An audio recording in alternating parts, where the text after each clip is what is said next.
माजी मुख्यमंत्री आणि दिवंगत नेते वसंतराव पाटील यांच्या पत्नी शालिनीताई पाटील आपल्यासोबत आहेत आणि राज्यातल्या ज्या काही सगळ्या राजकीय घडामोडी सध्याच्या घडामोडीला घेरतायत त्यावरती ते आपलं भाष्य व्यक्त करणार आहेत। ताई, तुमचं स्वागत आहे TV9 मराठीमध्ये। राज्याच्या राजकारणात सध्या जे काही घडतंय ते सगळं तुम्ही पाहताय आणि त्यावरती तुम्हाला बोलायचं आहे। नेमकं काय भाष्य करायचं आणि काय सांगायचं आहे? मी माझी ओळख सांगितली। आता मी त्या दृष्टीतनं महाराष्ट्राकडे पाहते ते मी सांगते।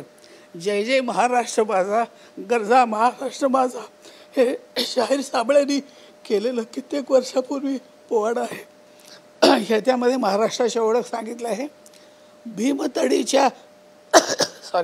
भीमतडीच्या तक्ताडाना यमुनेचे पाणी पाहिजे। भीमथडी म्हणजे सोलापूर जिल्ह्यातली चंद्रभागा जी आहेत पंढरपूरची, त्याचं नाव भीमा नदी आहे। तिथलं तक्ताडा म्हणजे घोडा, त्याला यमुनेचे पाणी पाजा म्हणजे दिल्ल्या।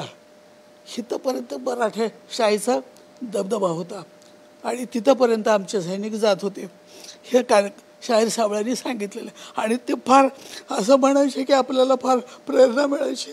आणि त्यांनी कित्येक वेळा मला माझ्या कारखान्यावर येऊन कार्यक्रम झाला होता, ते माझ्या अजून एक एक शब्द लक्षात आहे।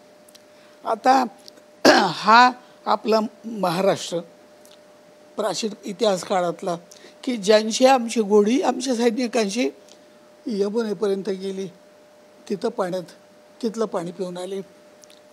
तर ह्या महाराष्ट्राची लौकिक कीर्ती फार मोठी आहे।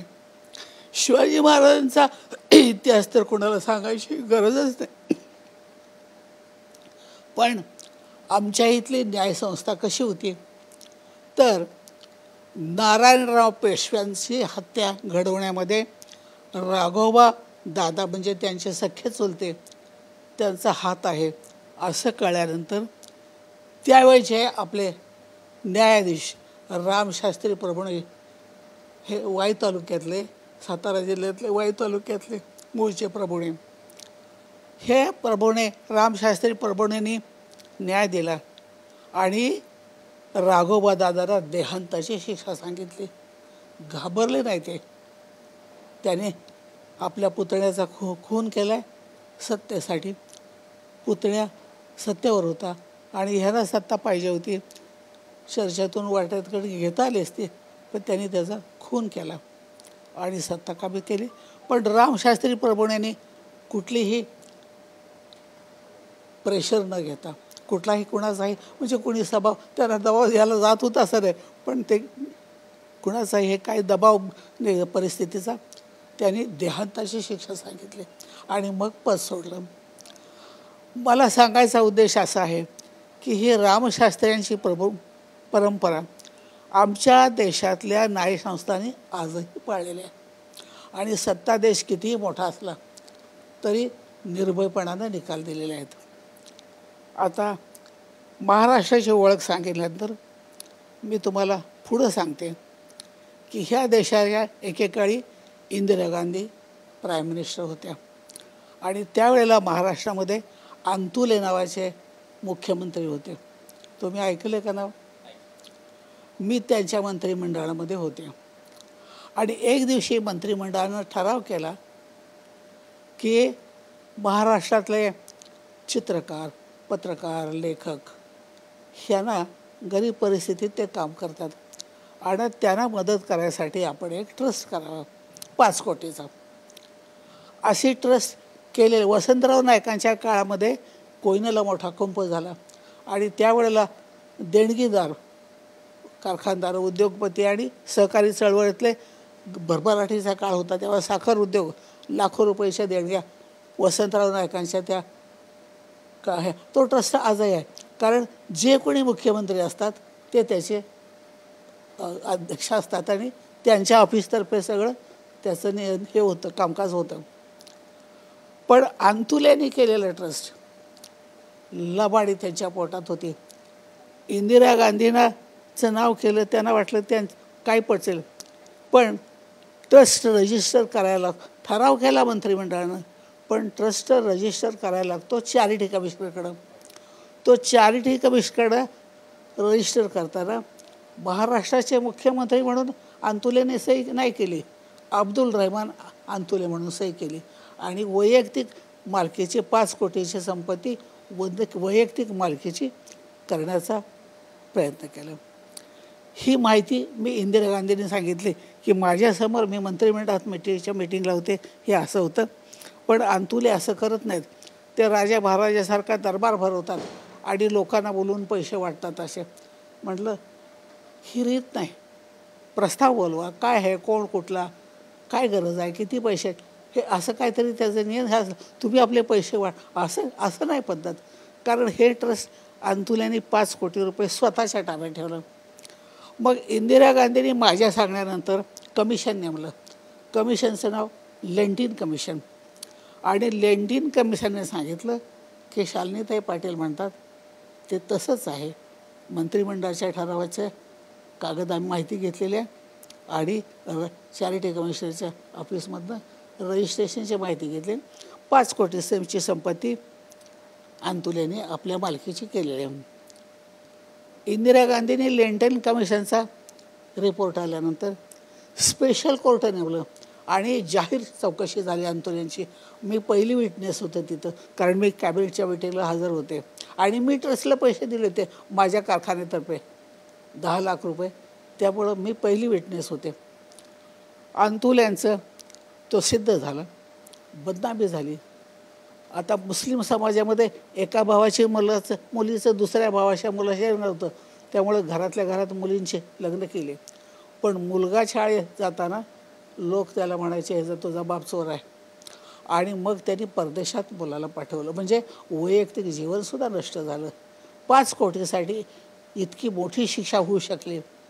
परंतु मी तुम्हाला हे गोष्ट एवढीसाठी सांगते की इंदिरा गांधींनी 5 कोटीसाठी सुद्धा माफ करायला तयार नव्हत्या. आणि कमिशनचा रिपोर्ट आल्यानंतर कोर्ट, स्पेशल कोर्ट. आता मी तुम्हाला हे एवढ्यासाठी सांगते की आत्ताचे प्राईम मिनिस्टर मोदी साहेबांनी ह्याची नोंद घ्यावी, माहिती घ्यावी जे काय घडलं ते, किंवा त्यांच्या पक्षाच्या इथल्या कार्यकर्त्यांना त्यांनी विचारावं महाराष्ट्रात काय घडलं. आता ते माहिती घेण्याची गरज आहे एवढ्यासाठी की आज त्यांनी ज्यांना डेप्युटी चीफ मिनिस्टर केलेले आहेत त्या अजित पवारांनी शिखर बँकेतून 25,000 कोटीचा घोटाळा केलेला आहे. मुंबई हायकोर्टाचा निकाल आल्यानंतर सुप्रीम कोर्टानं हा निकाल मान्य केलेला आहे आणि आम्हाला FIR दाखल करायला सांगितलं, त्याप्रमाणे आम्ही केलेलं आहे. परंतु पुढं काय झालं नाही, कारण ज्यांच्या विरोधी आहे ते स्वतः सत्तेवर आहे. राजदंड त्याच माणसाच्या हातात आजही आहे. निकाल येऊन जवळपास 5-6 वर्ष झाली. त्याही वेळेला ते डेप्युटी CM होते उद्धव ठाकरेंच्या गव्हर्नमेंटमध्ये. आत्ताही डेप्युटी CM आहेत. आता तेच व्यक्ती जर सत्तेवर आहे तर ते स्वतःच्याच आणि अपराधी आहे, त्यांनी केले खोटा व्यवहार, त्यांना माहिती आहे. स्वच्छाचारी तर त्यासाठी तर निर्भयपणानं माझी चौकशी करा म्हणले असते, का म्हणत नाहीत? कारण निर्भय ते अपराधी आहेत. आणि त्यांनी उलटं केलं की सत्तेच्या बळावरती एका पोलीस अधिकाऱ्याला, परोपकारी नाव आहे पोलीस अधिकाऱ्याचं, त्यानं जाऊन कोर्टापुढं एक हे केलं, ॲफिडेविट केलं की शिखर बँकेतला घोटाळा हा किरकोळ गोष्ट आहे, कामकाजातून काढून टाका. आता शिखर बँकेतल्या घोटाळ्याचं सुप्रीम कोर्टाचे कागद तुम्ही बघू शकता. कोणी काय मनातली गोष्ट हायकोर्टाचा निकाल, धर्माधिकारी आणि शिंदे जॉईंट बेंच होतं, त्यांचा निकाल सुप्रीम कोर्टानं मान्य केला. आम्हाला FIR दाखल करायला सांगितलं, आम्ही केला. पण त्यांचा सरकारचा एक पोलीस अधिकारी जाऊन कोर्टाला सांगतो की किरकोळ गोष्ट आहे, कामकाजातनं काढून टाका. इतका सत्तेचा दुरुपयोग आहे. शपथ घेताना घटनेची, म्हणजे कुणाचं नुकसान करणार नाही, कुणाला निरपराधीला शिक्षा करणार नाही, या शपथेचं सुद्धा काय गांभीर्य नाही. आणि स्वतःच संपत्ती लुटली किती, 25,000 कोटीची. आणि ते सगळे ते साखर कारखाने मोडीत काढले 45, त्याच्यापैकी 13 ह्यांनी स्वतःच घेतले. वेगवेगळ्या नावानं कंपन्या काढल्या आणि स्वतः ह्यांनी 13 कारखाने घेतले. सगळी यादी माहिती मी महाराष्ट्राचे नवे राज्यपाल जे आलेले आहेत शरद काय हां रमेश ते त्यांना मी सगळं दिलेलं आहे कागदपत्र. आता त्यांना मराठी कसं समज आणि कागद दिलेले सगळे पण जजमेंट वगैरे कोर्टात तुम्ही मागितलं तर मी देऊ शकते. तुम्ही एवढा जुना संदर्भ दिला AR अंतुलेंचा की त्यांच्या सरकारच्या वेळेला नेमकं काय झालेलं होतं आणि इंदिरा गांधींनी कशा पद्धतीची भूमिका घेतली. पंतप्रधान नरेंद्र मोदी यांनी सुद्धा एका भाषणामध्ये राष्ट्रवादीवरती आरोप केलेले होते जेव्हा अजित पवार सत्तेत सहभागी नव्हते. स्वतः NCPवरती आरोप केले, अजित पवारांनी घोटाळे केल्याचा आरोप केला आणि त्यांच्यासोबतच सरकार बनवलं. याकडे सुद्धा तुम्ही कसं पाहताय? मी त्यासाठीच बोलते आहे की आजही ते डेप्युटी CM आहेत. आता देवेंद्र फडणवीस महाराष्ट्रातले आहेत, त्यांनी हे काय बघायला पाहिजे ना. पण ज्यांनी पहिल्यांदा हे केलं ॲफिडेविट केलं कोर्ट केस घातलेली आहे ते सुरेंद्र आरोंद म्हणून आहेत. ते भेटायला गेले देवेंद्र फडणवीस. त्यांनी मला सांगितलं तर देवेंद्र फडणवीस म्हणले मी ते जजमेंट वाचलं नाही. अहो तुम्ही मुख्यमंत्री आहात, जजमेंट वाचलं नाही हे काय कारण आहे का? तुम्ही वाचा. तुम्हाला एवढी माणसं आहे, तुम्हाला ऑफिस आहे की माणसं मदतीला आहेत, जजमेंट मागून घ्या, तुम्ही वाचा. 25,000 कोट्याचा सूत्रधार. आता त्या सूत्रधाराला त्याची माहिती न घेता त्याला उद्धव ठाकरेंनी केलं आपण समजू शकतो. पण हे देवेंद्र फडणवीसांच्या रिपोर्टवरनं मोदींनी केलं हे आश्चर्य आहे. आणि हे असा भविष्यामध्ये फार इतका भयंकर परिणाम होईल की ते महाराष्ट्रातनं फेकून देऊ आम्ही ते भारतीय जनता पार्टीचा पक्ष. मी स्वतः उडा निवडणुकीमध्ये पुढाकार घेऊन मीडियाच्या माध्यमातून महाराष्ट्रभर हा विषय पोचवेन. आणि अपराधी माणसं सत्तेवर बसवलेली आहेत. सत्तेतली माणसं कोण आहेत? अजित पवार, सुप्रीम कोर्टाचं जजमेंट, शिखर बँकेतून 25,000 कोटीचा भुजबळ, महाराष्ट्र सदन बांधलं दिल्लीमध्ये, काही कोटीचा घोटाळा केला, सिद्ध झाला, 2 वर्षाची शिक्षा झाली. 2 वर्षाची शिक्षा होऊन मागील आलेलं भुजबळ. दुसरा माणूस मिळत नाही. दुसरं त्या समाजाचा मागासवर्गीय समाजाचा काय दुसरा माणूस कार्य वडवट्टेवार मागासवर्गीय OBCच आहेत. त्याच्यासारखा प्रामाणिक कार्यकर्ता म्हणजे मी आपलं नाव माझं काय त्याच्याशी संबंध नाही. पण ते आता लोक ह्याच्या विरोधी पक्ष नेते आहेत, चांगले प्रामाणिक कार्यकर्ते, माझा त्यांचा परिचय नाही. पण मी तुम्हाला एक नाव सांगितलं की असा चारित्र्यवान माणूस, निस्वार्थी, कोणाच्या पैशा अडकायला हात न असा माणूस तुम्हाला मिळत नाही दुसरा. भुजबळला बघ मंत्री केले. हसन मुश्रीफ, अजित पवारांनी ज्या बँकेतून भ्रष्टाचार केला त्याचे तिथे डायरेक्टर होते. त्यांचे त्या त्या ह्याच्यामध्ये भागी आहेत ते हसन मुश्रीफ. तर अजित पवार, भुजबळ आणि हसन मुश्रीफ शिक्षा भोगलेली आहेत.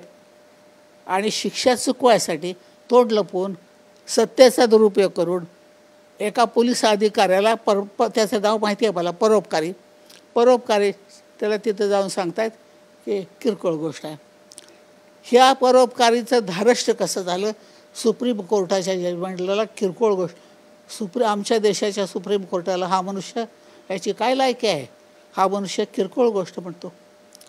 पहिल्यांदा ह्याच्यावरती खटला झाला पाहिजे. आणि ह्याला केवळ घरी पाठवलं नाही, ह्याला पूर्ण आजीवन कारावासाची शिक्षा झाली पाहिजे. असा हा नालायक पोलीस अधिकारी आहे.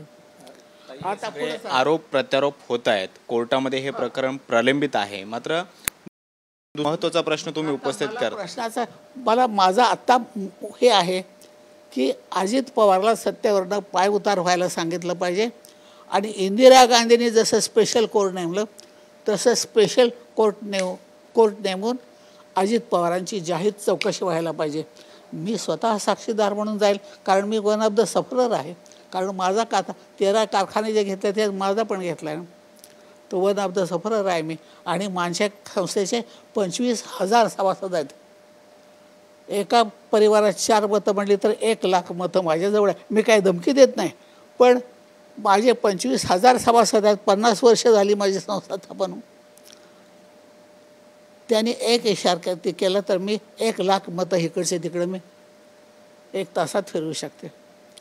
माझ्या संस्थेचं त्यांनी मी माझा हे लिलाव केल्यानंतर मी कोर्ट कचेरी केली आणि त्यांनी खुर्चीपट्टीचा चोटीपट्टीचा हे करून आपणच लिलाव दाखवून आपणच कारखाना विकत घेतला. माझ्या संपत्ती माझी जमीनच 114 एकर जमीन आहे. आता गुंठ्यावर जमिनीच्या किमती आहेत. शेकडो कोटी रुपये माझ्या जमिनीची किंमत आहे आणि माझा सुमारे 10,000 कोटीचा उद्योग त्यांनी 5-50 लाखात घेतला आणि इतक्या वर्ष वापरला. कोर्टानं आम्हाला आणि त्यांनी माझी सोसायटी म्हणजे काय काय केलं, माझी सोसायटीच मोडून टाकायचं ठरवलं आणि आम्ही त्याच्या म्हणजे आम्ही साखर आयुक्तांना विचारलं आमची सोसायटी का बरखास्त करता, जलडेश्वर सहकारी साखर कशासाठी बरखास्त करता. तर ते म्हटले तुम्ही कोर्टाचा. त्यांनी सांगितलं तर साखर आयुक्तांनी सांगितलं, त्या खात्याचा मुख्य अधिकारी. आम्ही कोर्टात गेलो. कोर्टाच्या प्रत्येक तारखेला ॲडव्होकेट जनरल असं कधी असतंय काय, शेतकऱ्यांच्या एका सोसायटीचे कटल्याला राज्याचा ॲडव्होकेट जनरल स्वतः येतो कोर्टावर प्रेशर ठेवायसाठी. हे अजित पवारच्या सांगण्यावरनं कोर्टावर प्रेशर. पण आम्ही कोर्ट कचेरी करून आमची सोसायटीचं अस्तित्व कायम ठेवलं. मग त्यांनी पुन्हा आमचे अँटी करप्शन हे सगळं तुम्ही प्रसिद्ध करा. अँटी करप्शनची चौकशी माझी आहे त्या की ह्या शालिनीताई पाटील एवढ्या कोर्ट कचेऱ्या करायला पैसा कुठला आणतात. मग अँटी करप्शनची चौकशी लावली. मग सगळे चौकशी बघितल्या, कागदपत्र बघितलं, ऑडिटर्सचा स्टेटमेंट झालं आमच्या ऑडिटर्सचं. ते सांगितलं की संस्थेचा सगळा खर्च आणि कोर्ट केसेसचा सगळा खर्च संस्थेच्या अध्यक्षा शालिनीताई पाटील स्वतःच्या उत्पन्नातून आलेल्या पैशातून करतात. स्वतःचं उत्पन्न कुठून येतं. मी 3 वेळेला आमदार होते, एकदा खासदार होते लोकसभेत, मला पेन्शन मिळतं, तो अधिकार आहे माझा. वसंतराव दादा पाटील स्वातंत्र्य सैनिक, फ्रीडम फायटरची विडो म्हणून मला पेन्शन मिळतं आणि साधारण लाखभर मला महिन्याला पेन्शन मिळतं. पेन्शन डायरेक्ट बँकेत जमा होतं. बँकेचा अधिकारी दरवर्षी येतो मला भेटायला. म्हणजे मी खरोखरीच हयात आहे का. आणि 92 वर्षाची व्यक्ती मला दूरचं बघायला चष्मा लागतो पण लिहायला वाचायला लागत नाही. त्यामुळे त्यांना मी सह्या चष्मा न घालता करून दिल्या. तर एकदा तर मागच्या वर्षी दिल्ली तासगाव म्हणजे आमच्या सांगली जिल्ह्यातला तिथल्या तहसीलदाराला फोन केला की शालिनीताई हयात आहेत का. मग तिथं त्यांचा इथं फोन आला. तर म्हटलं मी आहे. तर मी म्हटलं तुम्ही काय विचारतात. म्हटलं आम्हाला विचारणी झाली. म्हणजे जिथून पेन्शन निघतं तिथून विचार झाली की 90, त्यावेळेला मला 90 वर्ष झाली.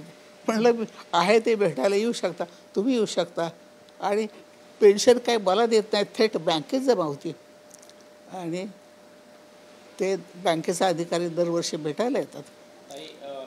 शेवटचा आणि महत्त्वाचा प्रश्न, अजित पवार यांना सत्तेतून पायउतार करा आणि त्यांची चौकशी करा अशी तुम्ही मागणी करताय. स्पेशल कोर्ट नेमून चौकशी करा अशी मागणी करताय. दुसरीकडे अजित पवार हे कालच्या एका सभेमध्ये म्हणाले की भाजपसोबत जाण्याचा निर्णय हा शरद पवारांचा होता, मी राजीनामा देतो, तुम्ही त्यांच्यासोबत जा असं त्यांनी स्वतः सांगितलेलं होतं. ऐन वेळेला फक्त त्यांनी माघार घेतली असा एक आरोप त्यांनी शरद पवारांवरती केला. हे बघा, ते त्यांच्या फॅमिलीतला विषय मला माहिती नाही, पण आपल्या सख्या चुलत्याच्या बाबतीत समजा BJPने सांगितलं म्हणून सख्या चुलत्याच्या बाबतीमध्ये असं कोणी करेल असं नाही. आज कुणीतरी म्हटलं आहे की जन्मदात्याचे कपडे वस्त्रहरण करणं योग्य नाही, ही रीत नाही राजकारणाची सत्ता मिळवण्यासाठी. तर BJPने सांगितलं म्हणून तुम्ही सख्या चुलत्याच्या विरोधात करायला, मग तुम्ही सर्वसाधारण जनतेशी कसं वागणार तुम्ही. आता माझं मागणं हे आहे की मोदीजींनी हे जजमेंट बघावं. धर्माधिकारी आणि शिंदेजींनी हायकोर्टानं दिलेला निर्णय सुप्रीम कोर्टात फायद्याला ज्यांना ह्यांनी मोदी साहेबांनी हे सगळे जजमेंट माहिती होते. इंदिरा गांधींनी 5 कोटीसाठी काय केलं हे माहिती घ्यावी. 5 कोटीसाठी मुख्यमंत्री अंतुल्यांना घरी पाठवलं. राजकारण संपलं एवढं ना, कुटुंब संपलं. मुलाबाळांना तुमचा बाप चोर म्हणायला लागले. परदेशी गेली मुलं शिक्षणासाठी. उद्ध्वस्त झाला माणूस जीवनातनं.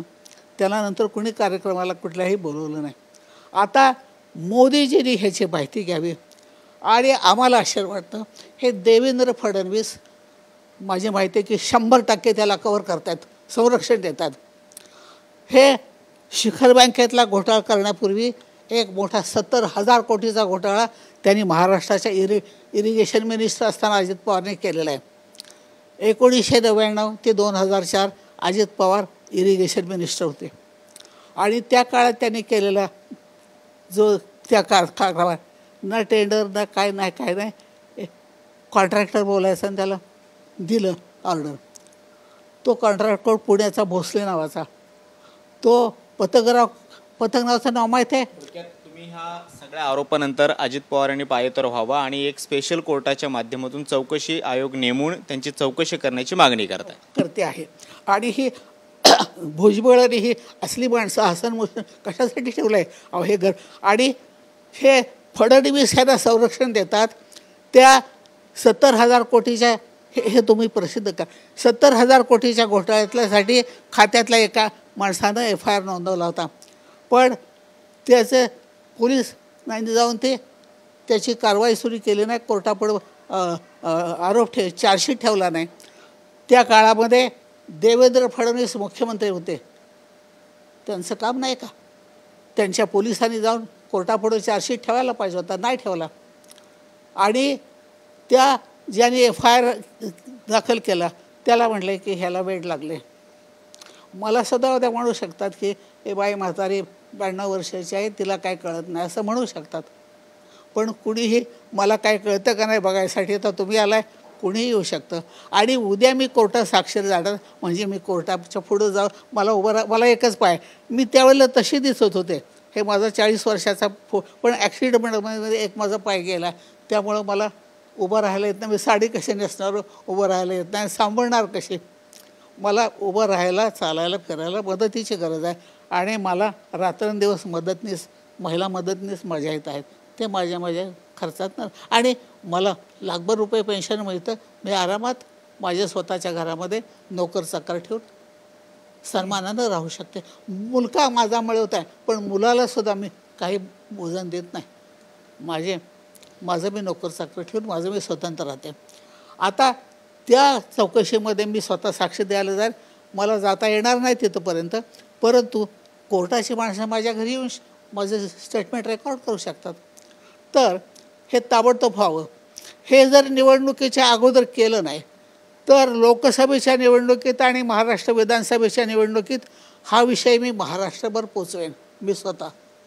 तुम्ही जसे आलाय तसं तिथलं पत्र ह्यांना मी बोलवून घेऊन, मीडियावाल्यांना, मोठ्या पत्रकारांना बोलवून घेऊन घरात बसून मी कामकाज करू शकते. तर पूर्ण महाराष्ट्रामध्ये आणि गुन्हेगाराला सत्ता द्यायची हे जर भारतीय जनता पक्षाची संस्कृती असेल राजकारणातली आणि देवेंद्र फडणवीसासारखे कार्यकर्ते त्याचं जर संरक्षण देत असले असे जर मुख्यमंत्री असतील तर येत्या निवडणुकीमध्ये हा भारतीय जनता पक्ष महाराष्ट्राच्या बाहेर फेकून देण्यासाठी मी स्वतः पुढाकार घेईन नागरिक म्हणून. आमच्याशी बोलल्याबद्दल. तर या होत्या शालिनीताई पाटील आणि त्यांनी अजित पवार यांना सत्तेतून पायउतार केलं जावं आणि एक वेगळा चौकशी आयोग कोर्टाचा नेमून त्यांची चौकशी केली जावी. त्यांनी इरिगेशन स्कॅम केलेला आहे, त्याचबरोबर शिखर बँक घोटाळा केलेला आहे आणि अशा गुन्हेगाराला सत्तेत राहायचा अधिकार नाही. त्यामुळे पंतप्रधानांनी सुद्धा त्याची दखल घ्यावी अशा पद्धतीची मागणी त्यांनी केलेली आहे. याचबरोबर छगन भुजबळ आणि हसन मुश्रीफ यांच्यावरती सुद्धा काही प्रश्न शालिनीताई पाटील यांनी उपस्थित केलेले आहेत आणि त्यांच्या मागणीला सरकार कशा पद्धतीनं पाहतं हे पाहणं आता महत्त्वाचं ठरणार आहे. व्हिडिओ जर्नलिस्ट सिद्धेश सोबत कृष्णा सोनारवडकर, TV9 मराठी, मुंबई.